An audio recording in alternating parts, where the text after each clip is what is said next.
नमस्कार, मी संजय भोकरे. आपण पाहताय जनप्रवास लाईव्ह.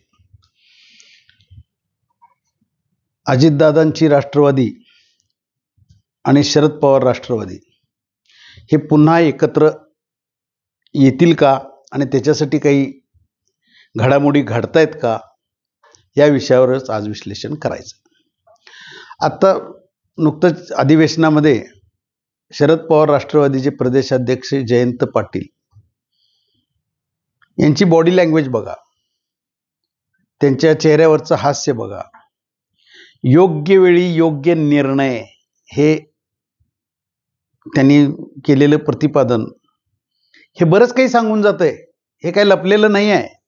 5 वर्ष सत्ता आता ही महायुतीची राहणार हे जवळजवळ निश्चित झाले. आता काय अडचण आहे? काहीच अडचण नाही. स्पष्ट बहुमत आहे. अगदी एकनाथ शिंदे बाहेर पडले तरी सुद्धा त्यांचं बहुमत आहे आणि अजितदादा बाहेर पडले तरी हे दोघं एकत्र नाही. तरी त्यांना काही आता फिकीर नाही आहे भारतीय जनता पक्षाला. आता ते स्ट्रॉंग आहे. अशा वेळेला जयंत पाटील हे मुत्सद्दी राजकारणी आहेत. ते पण काय असे हलके नाही आहेत. फसलेच सगळेच या वेळेला महाविकास आघाडीचे, कारण ते मुख्यमंत्री पदाच्या रेसमध्ये सुद्धा होते आणि होतेच आणि त्या ताकदीचे आहेत का म्हटलं तर आहेत पण. आणि त्यांची अजून सुद्धा इच्छा असेल तर यावं. हे आता काल आपण सभागृहात बघितलंच. मेटकरींनी काय काय बोलले, म्हणजे आम्ही देवगिरीवर या, म्हणजे आता ह्या गोष्टी सगळ्या चर्चेत येत आहेत.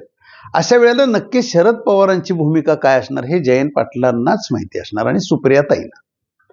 आणि शरद पवारांना नमवायला किंवा त्यांना नरमाईची भूमिका घ्यायला हे अनेक जितेंद्र आव्हाड यांनी प्रयत्न केले तरच हे परत, कारण अजितदादा जे गेलेले आहेत चिडून, ते जयंत पाटील आणि जितेंद्र आव्हाड हे आपण इतिहास बघतोयच. फार इतिहास पण म्हणता येत नाही, अलीकडचंच राजकारण बघता येईल. कारण सुप्रियाताईंना राष्ट्रीय अध्यक्ष बनवायचं होतं. शरद पवारांनी निवृत्ती म्हणजे बाहेरनं ते सल्ला देणार वगैरे असं होतं आणि अजितदादांनी राज्य बघावं. हे सगळं आपण प्रकार कसा घडला, परंतु त्याला कसा जयंत पाटील आणि जितेंद्र आव्हाड आणि त्यांच्या ग्रुपनं विरोध केला हेही बघितलं. आणि आता परत काय चालू झाले, सत्ताच यांच्याकडे गेली. अजितदादाचे 41 आमदार निवडून आले. म्हणजे ते चमत्कार म्हणतात आता त्याला, पण तो त्यांचं काहीतरी व्यूहरचना असणार ना. त्यांना खात्री होती पण अजितदादांना आमच्या एवढ्या चिटा येणार. त्यांचे प्रवक्ते बोलत होते. मेटकरी माझ्याच बरोबर होते एका चॅनलवर आणि पक्की खात्री सांगत होते मेटकरी. म्हणजे हे घडलंय ते घडलंय. आता एवढे 5 वर्ष विरोधात बसायचं हे जयंत पाटलांना शक्य नाही.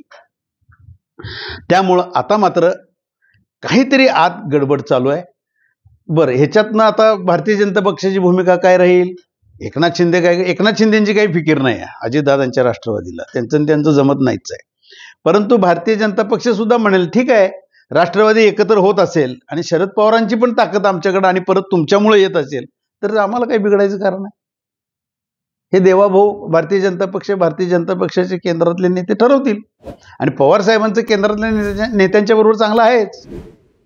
त्यामुळं परत हे अखंड राष्ट्रवादी झालं आणि ते महायुतीमध्येच ताकद आली तर काही त्यांना अडचण भारतीय जनता पक्षाला असायचं कारण नाही. परंतु आत्ता जयंत पाटलांना काहीही करून सत्तेमध्ये जायचं आहे. मग त्यांच्याबरोबर जितेंद्र आव्हाडही येतील. मग पवार साहेब आता आपण किती लढणार आहे, त्याच्यापेक्षा आपण परत एकत्र येऊया आणि अजितदादा सुद्धा त्याला मान्यता देतील. ठीक आहे, वेलकम. हे आकांते स्ट्रॉंग झाले. परत आमदार एवढे आले, परत खासदार पण एवढे 8 खासदार आहेत शरद पवार साहेबांच्याकडं, त्यांच्या राष्ट्रवादीचे. आणि ह्यांचे परत ते 10 आमदार, म्हणजे 51 आमदार झाले अजितदादांचे. आणि परत शरद पवारांचा आशीर्वाद, असं सुद्धा होऊ शकतंय. पण शरद पवार हे जयंत पाटलांचं ऐकतीलच अशातला भाग आहे का? कारण त्यांनी आणि एक डाव खेळलेला आहे, तो म्हणजे काँग्रेस बरोबर. त्यांचंही केंद्रात आता काँग्रेस बरोबर काहीतरी बोलणी चालू आहेत असंही कळतंय. म्हणजे 2 गोष्टी आहेत. प्लॅन बी पण असतो ना, एक ए प्लॅन असतो, बी असतो. तशा पद्धतीनं जर का जयंत पाटील वगैरे हे इकडे जाऊया म्हणत असतील आणि त्यांची जर का काँग्रेस बरोबर बोलणी चालली असतील आणि काँग्रेसमध्येच विलीन करायचं असेल तर मात्र राष्ट्रवादीमध्ये सुद्धा आहे, त्या शरद पवारांच्या राष्ट्रवादीमध्ये सुद्धा 2 शकलं होऊ शकतात. जयंत पाटील हे मान्य करणार का? काँग्रेसमध्ये गेल्यानंतर सुद्धा विरोधातच बसायला लागणार आहे मग महाराष्ट्रामध्ये. आणि वरती विरोधातच. मग हे किती परवडणार आहे का जयंत पाटील ह्याचं गणित घालणार? आणि ते गणित घालत असावेत.